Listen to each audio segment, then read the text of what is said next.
Break के बाद आपका स्वागत है। बीजेपी का अगला मिशन 2024 लोकसभा चुनाव है और इसके लिए पार्टी तैयारियों में जुटी है। बीजेपी में राजनीतिक बैठकों और रणनीतियों पर चर्चाओं का दौर जारी है और ऐसी खबरें भी हैं कि पार्टी में सरकार से संगठन तक कई बड़े बदलाव होने की तैयारी चल रही है। क्या होंगे ये बदलाव, आपको दिखाते हैं इस रिपोर्ट में।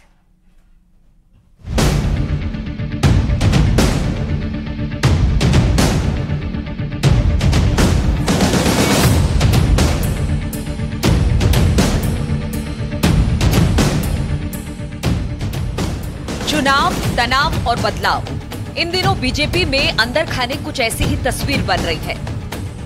क्योंकि वक्त कम है, उम्मीदें ज्यादा और तैयारी पुरजोर करनी है।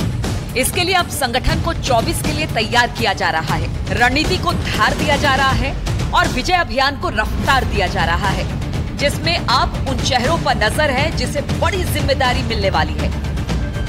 बीजेपी सूत्रों से खबर है कि मोदी सरकार के मंत्रिमंडल में विस्तार किया जाएगा।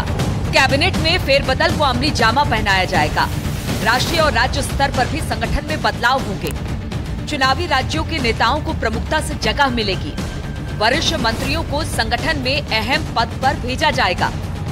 प्रधानमंत्री आवास पर मैराथन बैठक में प्रधानमंत्री मोदी, अमित शाह, जेपी नड्डा और बीएल संतोष ने लोकसभा चुनाव को लेकर चर्चा की, जिसके बाद से इस बात पर बल मिलना शुरू हो गया कि सरकार और संगठन में बड़े बदलाव किए जाएंगे। यानी विपक्षी एकता की सुगबुगाहट के बाद बीजेपी ने अपने प्लान में आमूल चूल परिवर्तन किया है और ऐसी ही तस्वीर उत्तर प्रदेश में भी बन रही है। मिशन 2024 की तैयारी में जुटी भारतीय जनता पार्टी अपने संगठन में भी बदलाव करने जा रही है।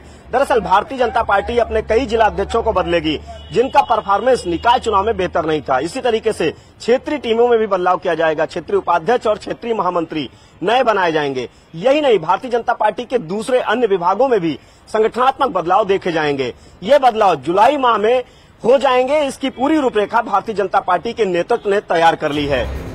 उत्तर प्रदेश में भी बीजेपी नई रणनीति के साथ काम कर रही है और चुनावी लिहाज से संगठन में कुछ बदलाव करने की भी तैयारी है। जिला और क्षेत्रीय स्तर की टीमों में बदलाव होगा। 40 से ज्यादा जिलों के जिला अध्यक्ष बदले जाएंगे।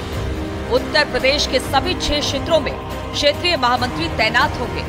निकाय चुनाव में खराब प्रदर्शन करने वाले पर नजर। बीजेपी नेतृत्व ने संगठन में बदलाव की सूची तैयार की। 15 जुलाई से पहले उत्तर प्रदेश बीजेपी संगठन में बदलाव। बीजेपी के प्रदेश अध्यक्ष भूपेंद्र चौधरी ने साफ कर दिया कि उत्तर प्रदेश में सभी 80 सीटों पर कमल खिलेगा, लेकिन उससे पहले संगठन में बदलाव भी होंगे।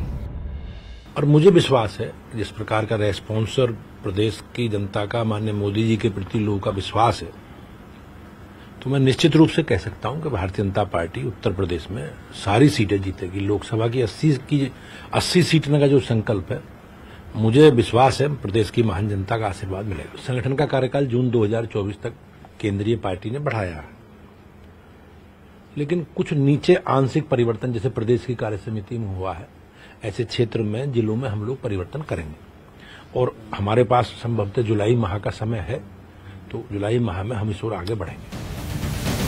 यानी केंद्र से लेकर राज्यों तक हो रहे बदलाव उस चुनाव के लिए है जिससे विपक्षी एकता के संकेत के तनाव को कम किया जा सके और नई टीम के साथ पहले चुनावी राज्यों में और फिर 24 के फाइनल इम्तिहान में डिस्टिंक्शन मार्क्स से विजय पताका लहराई जा सके।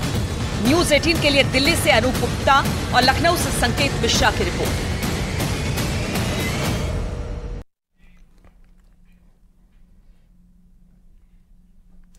पसमानदा मुसलमानों पर मायावती ने एक ऐसा दांव चला है जो नहले पर दहले से कम नहीं। दरअसल पीएम मोदी ने चुनावी जनसभा में पसमानदा के खिलाफ हो रहे अत्याचार का मुद्दा उठाया था।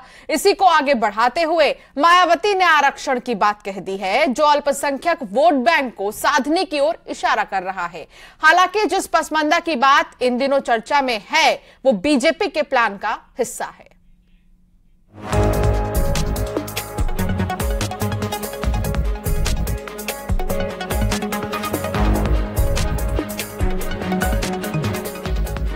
देश की सियासी फिजा में लोकसभा चुनाव का रंग पूरी तरह से घुल चुका है। हर उन मुद्दों पर बहस छिड़ गई है जिसमें हिंदू मुसलमान का जिक्र है, चाहे पसमानदा हो या बोहरा। अब हर बयान का जवाब दिया जा रहा है। देर से ही सही, मायावती ने पीएम मोदी के बयान को भुनाने की कोशिश की और तर्क आरक्षण का दे दिया कि जो हमारे पसमानदा मुसलमान भाई बहन है, ये वोट बैंक की राजनीति करने वालों ने हमारे जो पसमानदा मुसलमान भाई बहन हैं, उनका तो जीना भी मुश्किल करके रखा हुआ है। वो तो तबाह हो गए, उनको कोई फायदा नहीं मिला है। वे कष्ट में गुजारा करते हैं, उनकी आवाज सुनने के लिए कोई तैयार नहीं है। पीएम मोदी ने पसमानदा मुसलमानों का जिक्र कर कांग्रेस पर जमकर निशाना साधा था। उन्होंने आरोप लगाया कि वोट बैंक की राजनीति करने वालों ने पसमानदा मुसलमानों का जीना मुहाल कर रखा है। अब पीएम के ही बयान पर मायावती ने नया दांव चल दिया। बसपा चीफ ने पीएम मोदी के एजेंडे का समर्थन तो किया है, लेकिन ऐसा सियासी दांव भी चला है जो बीजेपी के नहले पर दहले के जैसा है। मायावती ने पहले ट्वीट में लिखा, पीएम नरेंद्र मोदी का सार्वजनिक तौर पर ये कहना कि भारत में रहने वाले 80% मुसलमान पसमानदा, पिछड़े, शोषित हैं, ये उस कड़वी जमीनी हकीकत को स्वीकार करना है जिससे उन मुस्लिमों के जीवन सुधार के लिए आरक्षण की जरूरत को समझ। एक छोटे से ब्रेक के लिए यहाँ पर रुकना होगा। खबरों का सिलसिला लगातार जारी रहेगा।